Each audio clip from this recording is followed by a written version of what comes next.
कि diffraction grading. Girls, diffraction grading is an instrument. It is an instrument made up of glass material. या मतलब it is a glass slab type of thing. जैसे कि आपके पास microscope के नीचे रखने वाली स्लाइड्स होती हैं, ग्लास की बनी हुई स्लाइड्स होती हैं, आपने अक्सर देखा होगा. उस तरह की ग्लास की एक स्लाइड होती है और उसके ऊपर आपके पास स्क्रैचेस होते हैं, डिफरेंट स्क्रैचेस लगे होते हैं लाइक दिस. ये आपके पास अगर ग्लास की वो स्लाइड है, it is of the size of 2 to 3 centimetre. इसकी जो लेंथ होती है वो 2 to 3 सेंटीमीटर होती है और इसकी जो विड्थ होती है, चौड़ाई होती है, वो 2 से 3 तक 3 मिलीमीटर, 2 to 3 मिलीमीटर इसकी विड्थ होती है. और इस पूरी ग्लास की जो ये स्लाइड होती है, इसके ऊपर रूलिंग्स, पतली पतली लाइंस इस तरह की ड्रॉ कर दी जाती हैं. पतली पतली सी लाइन स्क्रैचेस होते हैं बड़े फाइन इंस्ट्रूमेंट्स के साथ. इसके ऊपर इस तकरीबन 500 से लेके 5000 तक लाइंस पर सेंटीमीटर, यानी इन 1 सेंटीमीटर अबाउट 5000 लाइंस. तो 1 सेंटीमीटर पोर्शन में 5000 लाइंस ड्रॉ की जाती है, बारीक बारीक बारीक बारीक स्क्रैच, जैसे शीशे के ऊपर आप स्क्रैचेस डाल रहे हैं इस तरह से स्क्रैच किया जाता है. और वो जो स्क्रैचेस के बीच में ये वाला आपको वाइट पोर्शन, प्लेन पोर्शन नज़र आ रहा है, इसमें से लाइट की रे गुजर सकती है, इन स्क्रैचेस में से नहीं गुजर सकती. So these white portion act as slits for the light to pass. इन वाइट पोर्शन में से लाइट पास हो सकती है और जो स्क्रैच किया हुआ होता है इसमें से लाइट पास नहीं हो सकती. तो एक तरह से ये जो वाइट वाइट पोर्शन आपको नज़र आ रहे होते हैं जहाँ स्क्रैच नहीं होता शीशे के ऊपर, ग्लास के ऊपर, उसमें से लाइट पास हो रही है, वो उसके लिए एक तरह की ओपनिंग, और स्क्रैच में से वो पास नहीं हो सकती. तो आपके पास ये जो डायफ्रैक्शन ग्रेटिंग होती है, ये शीशे की एक स्लैब सी होती है पूरी, जिस तरह से आपके पास स्लाइड होती है माइक्रोस्कोप के नीचे रखने वाली, और उसके ऊपर 1 सेंटीमीटर की लेंथ के ऊपर तकरीबन 5000 लाइन स्क्रैच की हुई होती हैं, स्क्रैचेस होते हैं. तो उनके दरमियान जो ओपनिंग होती हैं उनमें से लाइट पास हो रही होती है. अच्छा, अब ये डायफ्रैक्शन ग्रेटिंग का जो ये पीस होता है पूरा, ये क्यों यूज़ होता है? It is used for the measurement of the wavelength of the light. जो भी आपने पीछे मोनोक्रोमेटिक लाइट इसके ऊपर इंसिडेंट कराई है, जिसने इनमें ओपनिंग में से गुजरना है, उस मोनोक्रोमेटिक लाइट की असल में वो जो एक वेवलेंथ है, सिंगल वेवलेंथ है, वो है कितनी, उस वेवलेंथ को मेजर करने के लिए ये स्लाइड यूज़ की जाती है. और ये बड़ी एक्यूरेटली इससे वेवलेंथ नोट डाउन होती है, कैलकुलेट होती है. This device is constructed for this purpose is called grating spectrometer. तो grating spectrometer एक पूरा टेबल तैयार होती है, जो कि मैं अभी आपको यहाँ पे ये पढ़ाऊँगी कि ये आपके पास एक पूरी की पूरी ग्रेटिंग स्पेक्ट्रोमीटर है, जिसके अंदर इस स्लाइड को यहाँ पे रखा जाता है. ये स्लाइड रखी हुई है और ये पीछे से ये लाइट सोर्स है. लाइट सोर्स क्या हुई है? लाइट सोर्स में से लाइट एंटर हुई है और यहाँ पे कॉलीमीटर और एक लगा होता है, ट्यूब सी होती है. कॉलीमीटर क्या करता है? ये तमाम लाइट की जो रेज होती हैं उनको कॉलीमेट करता है, जमा करता है, और जमा करके ये स्ट्रेट इस डायफ्रैक्शन ग्रेटिंग की जो स्लाइड होती है ग्लास की, इसके ऊपर इंसिडेंट कराता है. अब ग्लास की ये जो पूरी की पूरी डायफ्रैक्शन ग्रेटिंग की स्लाइड होती है, इसमें चूँकि स्क्रैचेस हुए हैं 5000 पर सेंटीमीटर के हिसाब से स्क्रैचेस डले हुए, तो लाइट की जो पीछे से कॉलीमेटेड रेज आ रही हैं वो उन स्क्रैचेस में से नहीं गुजर सकेंगी, बल्कि 2 स्क्रैचेस के दरमियान जो ग्लास का प्लेन पोर्शन है उनमें से गुजरेंगी. और चूँकि उनको ऑब्स्टिकल हो रही है, रुकावट हो रही है उन स्क्रैचेस की वजह से, तो उनमें बेंडिंग आ रही है, लाइट की रेज में बेंडिंग आ रही है. बेंडिंग के बाद क्या होता है कि यहाँ पर पूरी की पूरी सर्कुलर फॉर्म में फ़ोटोग्राफिक फिल्म लगी हुई होती है. ये लाइट की रेज बेंड होती हैं और बेंड होने के बाद बिल्कुल सेंटर में 0th order maximum bright band obtained होता है. उसके इर्द गिर्द आपके पास first order bright bands obtain होते हैं. उससे और ऊपर आपके पास डिफरेंट एंगल्स पे second order bright bands obtain होते हैं. तो अब यहाँ पे आपको एंगल नज़र आ रहे हैं 0 डिग्री, 20 डिग्री, 40 डिग्री, 60, 80 डिग्री. तो ये वो एंगल्स हैं जो कि यहाँ पे एक टेलीस्कोप लगी हुई है, उसका ये आई पीस है, यहाँ से वो बंदा इसको देख रहा है, इमेजेस को देख रहा है, ब्राइट इमेजेस को देख रहा है. तो वो क्या करता है, इमेज पे अपने इस टेलीस्कोप के क्रॉस सेक्शन को सेट करता है, और सेट करने के बाद वो एंगल नोट करता है कि 20 डिग्री पे first order bright maxima obtain हो रहा है, और बिल्कुल 0th ऑर्डर पे सेंटर में बिल्कुल सामने बिल्कुल ज़ीरोथ ऑर्डर पे एक मोटा सा बड़ा सा ब्रॉड सा zeroth order bright maxima high intensity का ऑब्टेन हो रहा है। फिर आगे आगे दोबारा से ये 20 और 40 के दरमियान में next first order bright maxima obtain हो रहा है। तो आपके पास जो स्पेक्ट्रोमीटर है, ग्रेटिंग स्पेक्ट्रोमीटर, वो ये एंगल्स कैलकुलेट करता है और इन एंगल्स की कैलकुलेशन से वो वेवलेंथ ऑफ द लाइट को कैलकुलेट करता है। ठीक, सो ये आपके पास ग्रेटिंग स्पेक्ट्रोमीटर है जो कि वेवलेंथ ऑफ द लाइट को यूज़ कैलकुलेट करने के लिए यूज़ होता है। अच्छा, अब हम क्या करते हैं, हम इस डायफ्रैक्शन ग्रेटिंग से जो लाइट की डायफ्रैक्शन हो रही है उसको अच्छी तरह से देखते हैं। देखिए उन्होंने क्या किया कि डायफ्रैक्शन ग्रेटिंग की जो ये स्लिट्स बन रही हैं उनको आपको बड़ा करके दिखाया है कि आपके पास ये वो स्क्रैच है, स्क्रैच में से लाइट नहीं गुजर रही, ये दूसरा स्क्रैच है। इन दोनों स्क्रैचेस के दरमियान में जो वाइट पोर्शन है, यानी जिस ग्लास की जिस पोर्शन पे स्क्रैच नहीं था वहाँ से लाइट की रे पास ऑन हुई है और फिर बेंड हो गई है, यानी स्ट्रेट आ रही थी बेंड हो गई। दिस इज़ योर रे नंबर 1 जो कि पॉइंट ए में से पास ऑन हुई है। रे नंबर 2 है जो कि पॉइंट बी में से पास ऑन हुई है। इसी तरह से रे नंबर 3 है जो सी में से पास ऑन हुई है।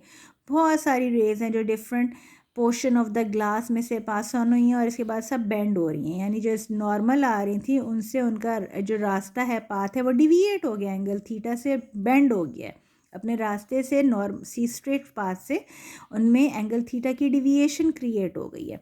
अब जब डिविएशन क्रिएट हो गई है तो उनके सामने उन्होंने एक ये है आपका एक क्रोमेटिक लेंस। क्रोमेटिक लेंसेज वो होते हैं जो क्रोमेटिक मतलब आगे जो इमेज बना रहे होते हैं वो ब्लर्ड इमेज बना रहे होते हैं, जबकि एक क्रोमेटिक आपके पास जो लेंस होते हैं उनसे जो इमेज फॉर्म होता है स्क्रीन पे वो बड़ा क्लियर होता है, वो ब्लर नहीं होता, बड़ा क्लियर इमेज होता है। तो ये आपके पास एक कॉन्वेक्स लेंस है और कॉन्वेक्स लेंस ने क्या किया, इन तमाम पैरेलल रेज को कन्वर्ज कर दिया है अ सिंगल पॉइंट पी पे। तो ये सारे कन्वर्ज हो रहे हैं पॉइंट पी पे और यहाँ पे वो फर्स्ट ऑर्डर मैक्सिमम बना रहे हैं। ओ पे तो zeroth order maximum intensity obtain हुई है, जबकि पॉइंट पी पे ये सारी की सारी rays achromatic convex lens की वजह से कन्वर्ज हुई हैं और पॉइंट पी पे आपको एक फ़र्स्ट ऑर्डर मैक्सिमा ऑब्टेन हुआ है। अच्छा, फर्स्ट ऑर्डर और मैक्सिमम के लिए आपको पता है कि फॉर एग्जांपल उन्होंने कहा लेट अस कंसिडर रे 1 एंड रे 2। रे 1 एंड रे 2 आपके पास जो है इन दोनों रेज में जो डी है, स्लिट स्पेसिंग है, D is the slit spacing, जो स्लिट स्पेसिंग स्मॉल डी के इक्वल है। और आपके पास जो रे 1 है ये ज़्यादा पाथ कवर कर रही है जबकि रे 2 पाथ कम कवर कर रही थी। रे 1 कितना ज़्यादा का पाथ कवर कर रही है, उन्होंने अगेन ये एक लाइन ड्रॉ की है ए जो रे 1 थी उसने पाथ एक्स्ट्रा कवर किया एज़ कम्पेयर टू रे 2। रे 2 ने पाथ जो था वो कम कवर किया है जबकि रे 1 ने एक्स्ट्रा पाथ कवर किया। और ये जो एक्स्ट्रा पाथ है ये हम किस तरह ट्रिग्नोमेट्रिकली निकालेंगे। ये आपके पास एक ट्राइंगल बन रही है ABR। इसमें ABR में आपके पास AB हाइपोटेनस है, ये एंगल थीटा है। थीटा के साथ जो होती है वो आपके पास कॉस वाला कंपोनेंट होता है, थीटा के ऑपोजिट आपका साइन वाला कंपोनेंट होता है।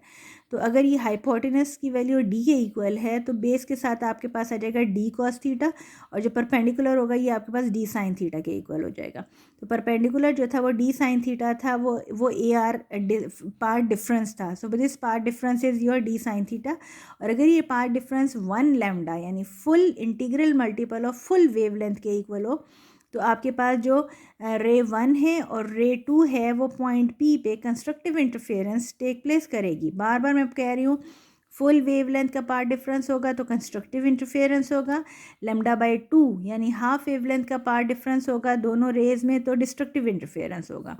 लेकिन यहाँ पे वो बात कह रहे हैं कि जो AR पार्ट डिफरेंस है ये फुल वेवलेंथ 1 लैम्डा के इक्वल है, इस वजह से पॉइंट पी पे आपके पास कंस्ट्रक्टिव इंटरफेरेंस टेक प्लेस हो रहा है। सिमिलरली आपके पास 2 और 3 रेज इनके दरमियान भी अगर पार्ट डिफरेंस निकाल लिया जाए इस तरह से करके, दिस वन ये वाला, ठीक है, ये अगेन आपके पास एक और ट्राइंगल बन रही है, ये भी आपके पास डी के इक्वल है, ये भी डी के इक्वल है। स्लिट स्पेसिंग आपके पास सब कॉमन है, इक्वल है, ये सब D D D D D slit spacing चल रही है।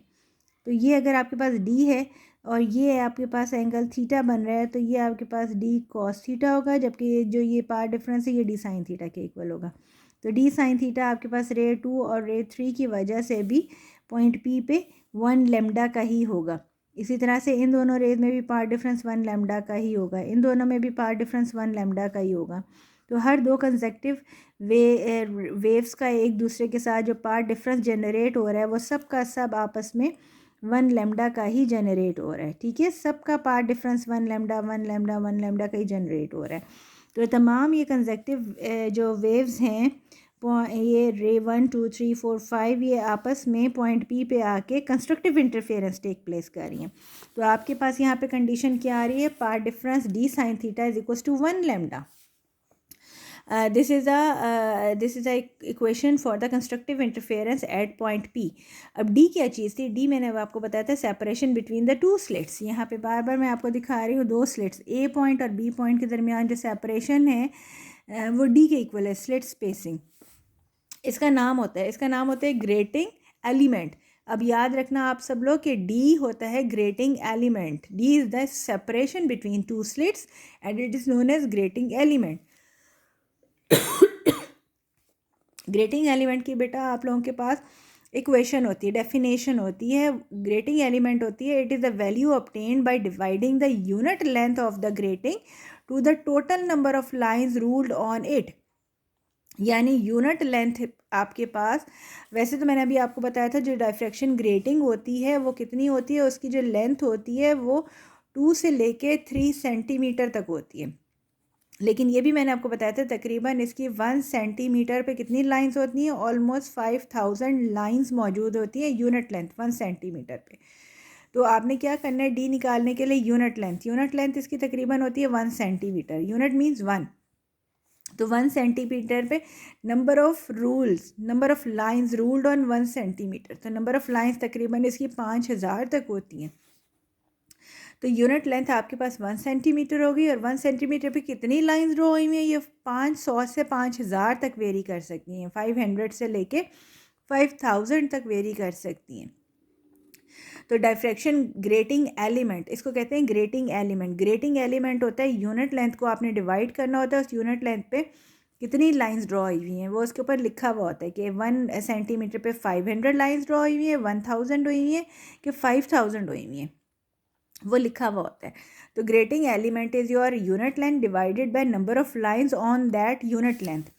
अच्छा, अब आपने क्या काम करना है यहाँ पे वो कह रहे हैं कि नाउ आपके पास पॉइंट पी पे तो फर्स्ट ऑर्डर मैक्सिमा ऑब्टेन हुआ है, पी के बाद अगर और इसके नीचे कोई और पॉइंट होगा तो वहाँ पे सेकंड ऑर्डर मैक्सिमा होगा, उससे और नीचे पॉइंट होगा तो आपके पास थर्ड ऑर्डर मैक्सिमा होगा। इसी तरह से ज़ीरो के ऊपर साइड पे भी first order maxima, second order maxima, third order maxima and so on. तो D sine theta is equals to 1 lambda आपके पास जो इक्वेशन आई है वो तो आपके पास constructive interference for first order maxima obtain हुई है। फॉर सेकेंड ऑर्डर मैक्सिमा आपके पास जो path difference between the two consecutive rays होता है वो 2 लैम्डा के इक्वल होना चाहिए, थर्ड ऑर्डर के लिए 3 लैम्डा होना चाहिए एंड सो ऑन। तो आपके पास ग्रेटिंग इक्वेशन ही डेवलप होगी, यानी डायफ्रैक्शन ग्रेटिंग की इक्वेशन डेवलप होती है which is d sine theta is equals to m lambda, यानी 1 लैम्डा के बजाय अब आपने एम लैम्डा कर दिया। एम को अगर आप 1 करेंगी तो फर्स्ट ऑर्डर मैक्सिमम आपके पास ऑब्टेन होगा, एम को 2 प्लेस कर देंगी तो आपके पास सेकेंड ऑर्डर मैक्सिमा आ जाएगा, फिर थर्ड ऑर्डर मैक्सिमा आ जाएगा, और अगर एम को 0 पुट कर देंगी तो आपके पास डी साइन थीटा बिल्कुल 0 हो जाएगा, यानी पाथ डिफरेंस 0 हो जाएगा और आपके पास central bright broad maxima obtain होगा, 0th ऑर्डर मैक्सिमा ऑब्टेन होगा अगर आप एम को 0 पुट कर देंगी। ओके ठीक है, अब आपके पास एक न्यूमेरिकल एग्जांपल आ रही है, the deviation of the second order diffraction image. अब आपके पास सेकेंड ऑर्डर एम की वैल्यू 2 आ रही है, diffraction image formed by an optical grating having 5000 lines per centimeter, यानी D की वैल्यू है 1 सेंटीमीटर पे 5000 लाइंस। इनको आप डिवाइड करके आपने D की वैल्यू खुद कैलकुलेट करनी है। D की वैल्यू है इस 32 degree, deviation angle theta 32 degree है। Calculate the wavelength of the light use, यानी स्पेक्ट्रोमीटर से आपने लैम्डा की वैल्यू फाइंड करनी है। डायफ्रैक्शन इक्वेशन अभी मैंने आपको बताया था वो थी d sine theta is equals to m lambda, ये आपकी डायफ्रैक्शन इक्वेशन ग्रेटिंग इक्वेशन आई थी आपके पास। तो लैम्डा किसके इक्वल था, एम को आप डिवाइड कर दें डी साइन थीटा से, डी ग्रेटिंग एलिमेंट था आपके पास, ये जो आपने कैलकुलेट किए, थीटा डिविएशन एंगल 32 डिग्रीज है, और ऑर्डर आपके पास सेकंड ऑर्डर है, ऑर्डर ऑफ इमेज आपके पास सेकंड ऑर्डर है। बस इन सबको आप कैलकुलेटर से कैलकुलेट करें, आपके पास wavelength of the light obtain हो जाएगी। ठीक, तो आपके पास ये डायफ्रैक्शन ग्रेटिंग इक्वेशन है जिसकी वजह से आपने उस मोनोक्रोमेटिक लाइट की वेवलेंथ कैलकुलेट की है।